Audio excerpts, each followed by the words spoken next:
Good afternoon, ladies and gentlemen. Welcome to another edition of the Democratic View. I'm the hostess. My name is Phyllis Italiano. And with me today, I have an old friend, truly. We have known each other for a while. Yes. Nanci Lagarrene. She is an author, and she has a new book out, and we are going to talk about the subject of her book and a broader aspect of the topic of her book. So let's start, Nanci, with you telling everybody a little bit about you. Okay, I'm from Brooklyn, Flatlands. Grew up there, went to school there, and I moved out here 28 years ago. And with my husband and 2 sons, who are now grown. And I love the East End. We live in East Hampton. And it's been wonderful. I've done many things out here, including work for the retreat, which was one of my favorite jobs. I worked with the children. I was a child care coordinator. And I also took hotlines at night. So it was 2 worlds. I loved working there. It was very fulfilling. It was tiny little miracles that would happen every day. Small steps, but were giant steps in that situation. It also opened my eyes. It wasn't as if I'd never heard of abuse. I did know, I had friends, I've had sisters, who have lived in that world.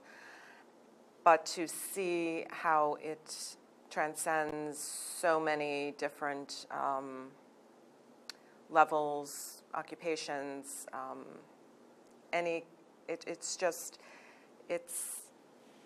it can affect anybody from any level of society, from any financial bracket. It is. It's a non-discriminating unfortunately, phenomena. Yes. It doesn't matter whether you're rich or poor, young or old, good-looking or not so good-looking, no matter what, tall or short, women have often been in that situation of being at the other end of an abusive, usually male. And the title of the book that you have, as a matter of fact, is called Refuge. And it's about, you want to tell us a little bit about what it's about? Yes. First of all, the title comes from the first domestic violence shelter was in England, and it was called a refuge. And that's where the title comes from. Oh. So in my research, I found that out, which was very interesting. And it took a lot for the first one to be built. There was a lot of resistance.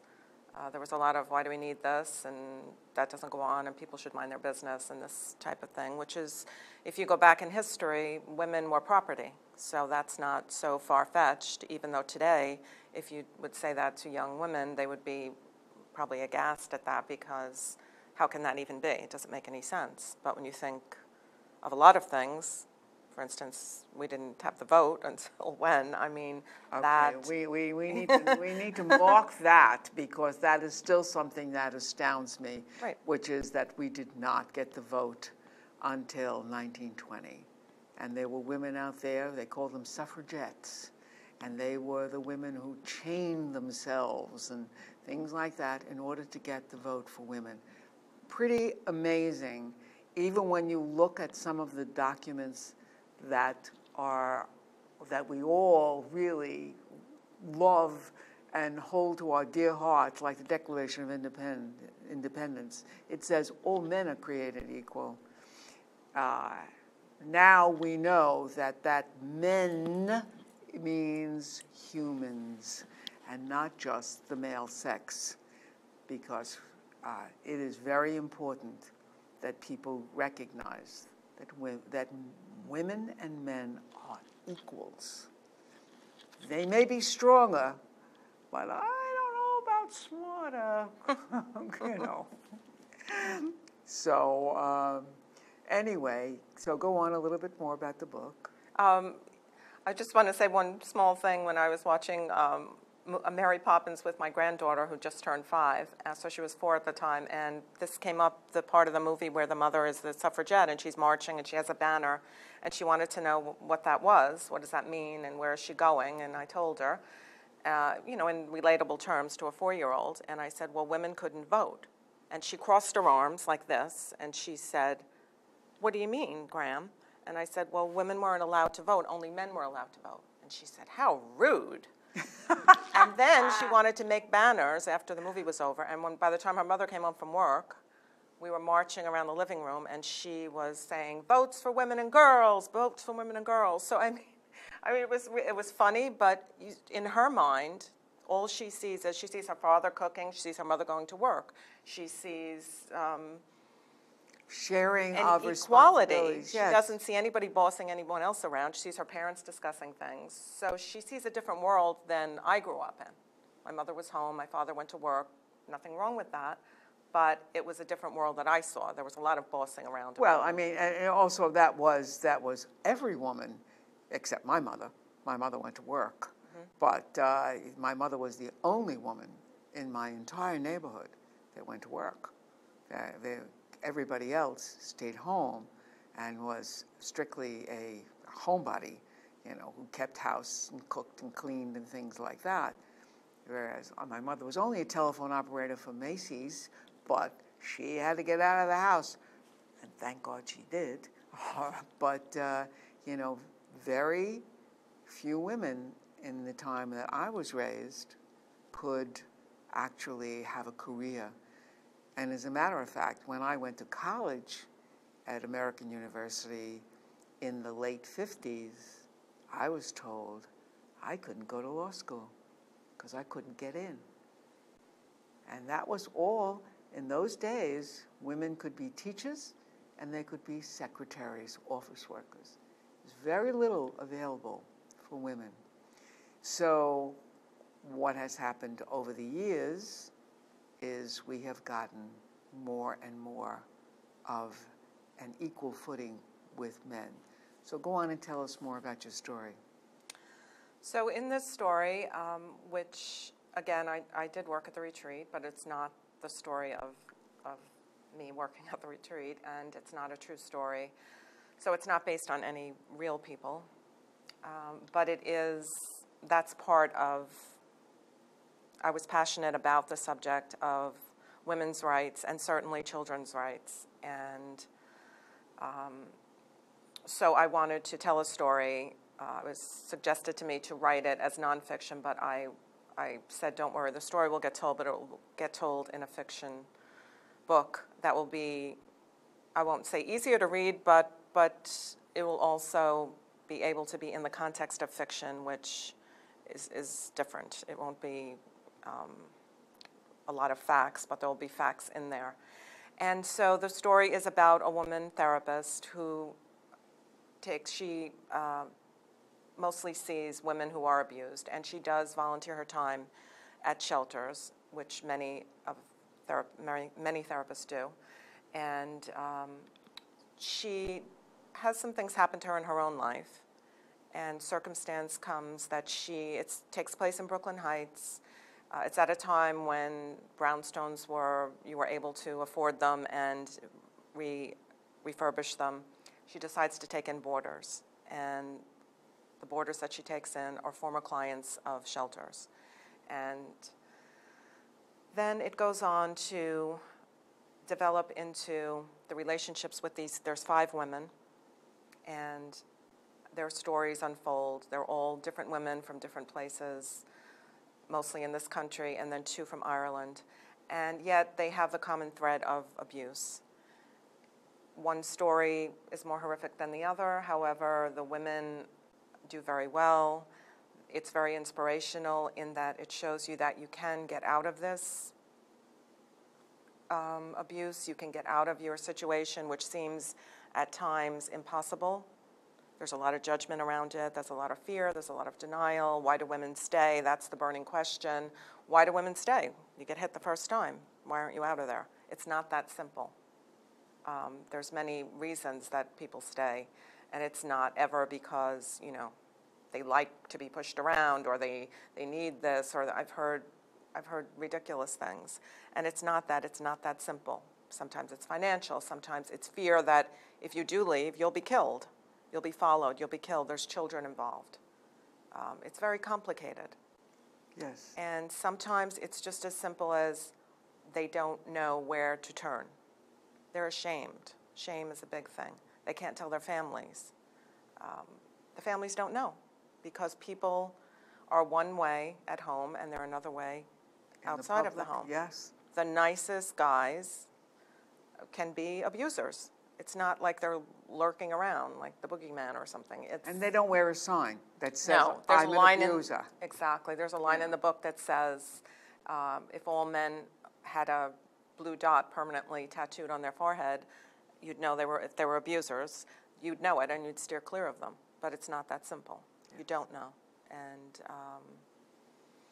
sometimes there are signs, sometimes not. But there is a way out, and thankfully there are shelters. There are wonderful people that work in them. We're lucky in this community that we have such a place as the retreat, which started as safe houses, secret safe houses where women could go. And yes, I, as a matter of fact, I'm sure we all know in our own lives people who have been in that situation, gone to the retreat, and were able to eventually mend and rebuild their lives and come out to go on and live constructive lives. But one of the most important points that we also have to remember is that even though we got the vote in 1920, it was a long time before the Equal Rights Amendment was passed. And that was only passed, the late 80s? And that's when we really had the ability to go on in our lives, to get educated and become members of a workforce where we could take care of ourselves financially. And that is the key. That is the key for a woman. And if I have 2 granddaughters, and I can tell you my goal for those 2 granddaughters is that they be able to be self-sustaining people, so that when it comes to the time of marriage or living with a man, they will be able to make a relationship that is based on an equal footing, and that's very important, because then you're not ever going to be in this situation where, you're going to even choose more wisely. You're not going to be subservient to anybody. So it's a very, very big thing for, women to accept that even though we like to wear our mascara and our jewelry and or dress up and all that kind of stuff and be attractive to men, because let's face it, they are pretty nice, most of them, and we all like them, most of us anyway. And, we want to be in that situation of having a man in our lives, but it's got to be a good one. And you got to be able to know that when push comes to shove, because, sometimes something happens and you might have a child, and you have to be able to take care of that child. So all women today, Barbie dolls aside, we all have to learn how to take care of ourselves. So what goes on with these women? What happens to them eventually? Well, each one of them comes to terms with what they left behind, which was a horrific situation, and builds up their self-esteem, because it's true what you just said. And for a lot of women, because I've also known women who could support themselves, they were actually the breadwinners, but they were not, they didn't have self-esteem, which I could never understand, because I thought because they had money and they had more education than maybe somebody else, why didn't they stand up for themselves?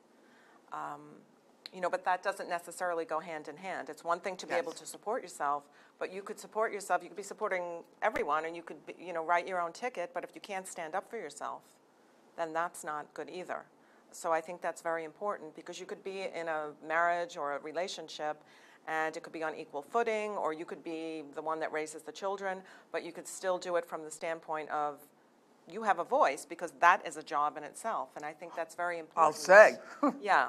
So I think it can go either way. I mean, you know, I came from growing up, you know, being born in the late 50s and growing up in the 60s and the 70s, and seeing my mother did stay at home, but she was not, you know, did not necessarily stand up for herself. But observing that relationship with a very controlling father, how that affected me was I stood up for myself. But I also had a very strong grandmother. Both were strong, but my one grandmother, who was from Italy, she was like the matriarch of the family, so she was the boss of everybody. I don't know if that was necessarily good either. Strong Italian woman? Yeah. I can't believe that. And then I had an Irish grandmother who was strong in her own way, but she had more of a gentle nature. So the other one sort of, you know, she was ruling with an iron fist. And Crack the whip. But what I admired about both of these women was that they were very wise, and I was paying attention. And when I saw an imbalance, like, why are the men bossing the women around? I don't understand this. What they're doing is equally important, and by the way, get your own coffee. So when I got old enough to speak my mind and, you know, sort of upset the apple cart, you know, that became something for me, even observing it at my granddaughter's age, you know, in a different time, it didn't sit right with me. You know, when she saw the suffragettes in that movie, you know, how rude. Well, I thought, how rude to boss someone else around merely because you just got home from work. She's been working all day. You know, mothers are working all day, or men that are home, whoever is home. That's a job in itself, and you don't get the right to boss someone else around. You know, it's just, we're all equal, and so that's something that, to me, is very important, is self-esteem. Where does it come from? So for me, it came from seeing the imbalance and deciding that's not how it's going to be. And for other people, it's you end up with people that you are familiar to you, because if abuse is familiar. That's right. Then you will seek out, you won't intentionally, no one goes and says, I want that guy because he's, you know, he was just rude to me, or he just, you know, he's bossing me around, or he's controlling, or he won't let me see my friends, or all these signs that are there. No one seeks that out. No one wants somebody who's insanely jealous. No one wants that. But if that's what is familiar to you, then that is what happens, and people will date people like that. They will marry people like that. It will become a pattern. They'll marry again, and they'll marry somebody. And then finally something happens, or we hope that it does, and says, no, this has to stop. And then there's a realization, though it's familiar, it's not good. It's not a good thing. And in that moment that you realize, oh, I see, then you can move on. I don't think it's ever too late for self-esteem. To develop in somebody. I think it's great if you can instill it in young children, both boys and girls, but you can give it to yourself. It's never too late to take a stand. People will be surprised, especially if you're quiet all the time and you take orders from people and all of a sudden you stand up, they'll say, who does she think she is? But it will be so freeing for people, and I think women admire that. I think men admire that, and your children will be proud of you when you stand up. When these women leave home, they leave so much behind. Their children leave their friends, they leave their pets, they go and live in a shelter with all these people. They don't have their own privacy, but they have taken the hugest stand ever. Yeah. They've walked out and said, no more. You do not get to abuse me anymore, and that's huge. It's yes, huge. And you're right. It can be a product of the milieu that you are raised in, that you become attracted to it because it's familiar to you, and that's a worrisome thing. That you know, so even if you are educated, as you know, and you do begin to have a career and you can be financially sustainable, what that will do will allow you, when the time comes and you come to the realization that you need to be your own woman, you are able to be your own woman. Because a lot of the times when women are in those situations and they can't leave because financially they can't sustain themselves or their children. And that's when it becomes really, really hard. But one of the ways in which we can help young girls to have self-esteem is to find something that they're really good at, they're really interested in, and play that up, in their lives. I know one of my granddaughters is a wonderful performer and singer, and my other little granddaughter is so interested in nature, so we know that those two ways are ways of making them feel good about themselves and giving them that intrinsic sense of self. Key words, sense of self. As a teacher, I know how important that is with all students, boys as well as girls. And that is one of the things I think that unfortunately has not gotten attention is how do men become abusers, and that's something that we need to also begin to focus on so that men will understand that, that ain't the way to go in life. You have to make sure that you spend a life being kind to people, all people, all around you.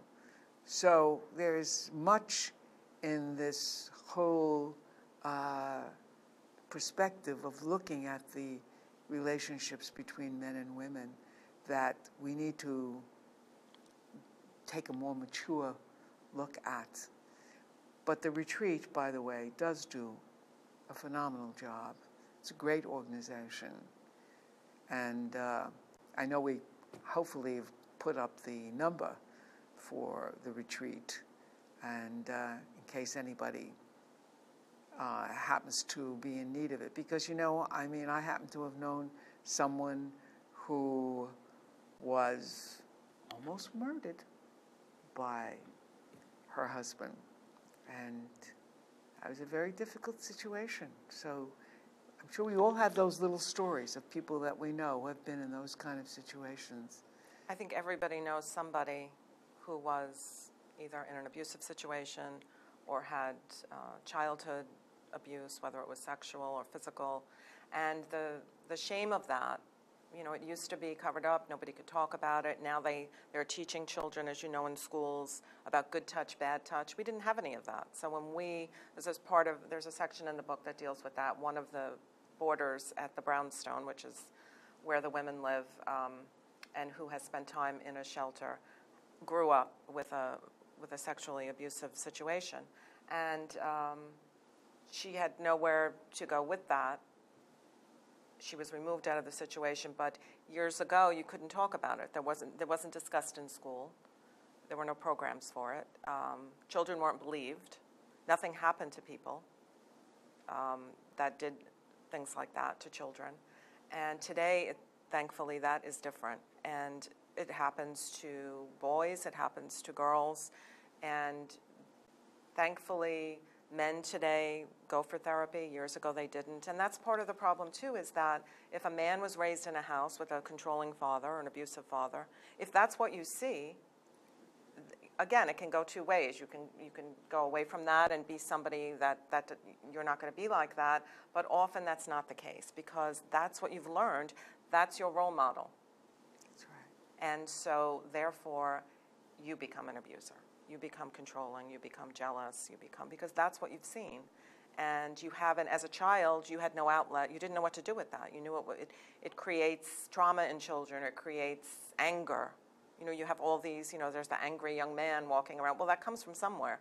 It doesn't just come because they hit, they're teenagers and they become angry. No, it comes from what they've seen. And thankfully, men are willing to go for therapy and they can talk about it. And it's okay. It doesn't mean you're negating your whole childhood. It's okay to say your father wasn't very nice to your mother. That's okay. And you decide, because the best example you can give your children is to treat their mother nicely. Is a life well lived. Right, is a life well lived, and vice versa as well, because yes, we do have to mention that there are abused men, but the statistics yes. lean the other way. So yes, does it happen? Yes, of course, but the statistics show that it's more women. And I think also what concerns me a little bit is some of the erosion of women's rights that has occurred over the last few years. I mean, particularly, you know, we had Roe versus Wade, which allowed women to not have to have control over their own body and their reproductive systems. And we've seen a lot of erosion in that over the years. And those are things that go right to the foundation of who a woman is. Every woman should have the right to say, I don't want to have this child, or I will have this child. I have to believe that, because it just is intrinsic that it's almost a constitutional right. Well, it is a constitutional right, except that, you know, it has been chipped away politically by people who are very interested in keeping women down and are very threatened by women being equal. So we have to make sure there's the line that the Women's Alliance of East Hampton has: women's rights. Choose them or lose them. I love that line. Yeah, that's a great line. Isn't that a good line? And there are a lot of young women that don't know the struggle that, like you mentioned, getting the right to vote and the ERA. And then not using it. And the ERA too, you know, for God's sake. We fought for these rights. Yes. Use them. You have the right to vote. Do vote. Don't complain about things. And it's, you know, you have to be careful, because it's subtly, it can happen. And we've seen that. I mean, how dare they tell people what to do? How dare they tell someone what to do with their bodies, whatever you believe? Yes. Because, you know, no matter what your leanings are religiously, that's not the point. The point is you do not tell people what to do with their bodies. Well, Nanci, we wish you lots of good luck with your book. Our former trustee candidate. Thank you very much. Thank you so much for coming. We really appreciate it, and it's a subject worth talking about, no doubt about it. And I'm